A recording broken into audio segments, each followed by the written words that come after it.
আমাদের যে সাংবাদিকদের এবং আমাদের ইনকিলাব মঞ্চের মুখপাত্র শহীদ শরীফ ওসমান হাদির মৃত্যুকে কেন্দ্র করে ছড়িয়ে পড়া সহিংসতায় প্রথম আলো ও ডেইলি স্টারে হামলার ঘটনার প্রতিবাদ জানিয়ে রাজধানীর প্যান প্যাসিফিক সোনারগাঁওয়ে মব ভায়োলেন্সে আক্রান্ত বাংলাদেশ শীর্ষক এক যৌথ প্রতিবাদ সভার আয়োজন করা হয়। প্রতিবাদ সভায় সংহতি জানান বিএনপি, জামায়াত ও এনসিপি নেতারা। এ সময় তারা গণমাধ্যমের পাশে থাকার অঙ্গীকার করেন। আজকে ডেইলি স্টার নয়, প্রথম আলো নয়, আজকে গণতন্ত্রের উপর আঘাত এসেছে। আমার স্বাধীনভাবে চিন্তা করার যে অধিকার, আমার কথা বলার যে অধিকার, তারপর আবার আঘাত এসেছে। জুলাই যুদ্ধের উপর আঘাত এসেছে, কারণ জুলাই যুদ্ধ ছিল এই দেশের মানুষের অধিকার প্রতিষ্ঠার যুদ্ধ। রাষ্ট্রের এই চতুর্থ স্তম্ভ আমাদের প্রত্যেকের অস্তিত্বের সাথে জড়িত। কোনো অবস্থায় এটার উপর হামলা কেউ গ্রহণ করবেন না, আমরা কেউ এটা মেনে নিতে পারি না। এটাই যাতে ফুল স্টপ হয়।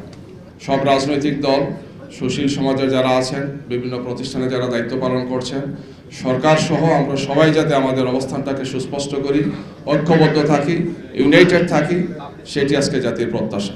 শরীফ ওসমান হাদি তার একটা অ্যাক্সিডেন্ট হতে পারে এবং হওয়ার পরে কি কি ঘটনা ঘটানো হবে বাংলাদেশে, এটার একটা চক্রান্ত পরিকল্পনা আগে থেকেই তৈরি হয়েছে। কারণ ঘটনাগুলো দেখে আমাদের কাছে এটাই মনে হয়েছে। এ সময় ডেইলি স্টারের সম্পাদক মাহফুজ আনাম বলেন, ডেইলি স্টার ও প্রথম আলোর সাংবাদিকদের হত্যার হুমকি দেওয়া হচ্ছে। কথা বলেন আরও কয়েকজন গণমাধ্যম ব্যক্তিত্ব।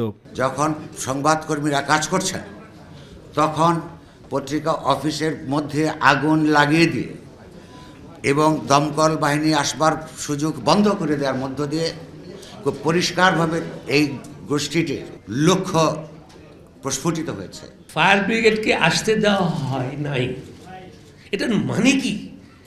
দে didn't only want to burn the building, they wanted to murder.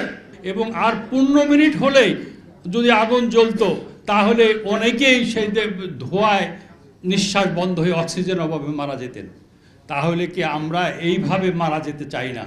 এইভাবে আমরা আমাদের কণ্ঠকে স্তব্ধ করা যাবে না। প্রতিবাদ সভায় নাগরিক সমাজের প্রতিনিধিরা উপস্থিত হয়ে মব ভায়োলেন্সের বিরুদ্ধে তাদের শক্ত অবস্থান ব্যক্ত করেন। একই সঙ্গে এর বিরুদ্ধে ঐক্যবদ্ধভাবে লড়াই করার প্রতিশ্রুতি দেন তারা। আজকে যে অবস্থা সৃষ্টি হয়েছে এই ব্যর্থতার কারণে আমরা সকলেই, আমাদের পুরো দেশবাসীর দায় এটাকে প্রতিহত করা। Definitely, no doubt about it, কিন্তু মূল দায়িত্ব সরকারের। শুভবুদ্ধির মনে হয় দেশ থেকে নির্বাসিত হয়েছে, তারপরেও আমরা কিছু শুভবুদ্ধি সম্পন্ন মানুষ আছি, আমাদেরকে লড়তে হবে এখন। প্রতিবাদ সভা শেষে মানববন্ধনে অংশগ্রহণ করে মব ভায়োলেন্সের বিরুদ্ধে নিজেদের অবস্থান জানান দেন সবাই। আফজাল হোসেন, মাই টিভি, ঢাকা।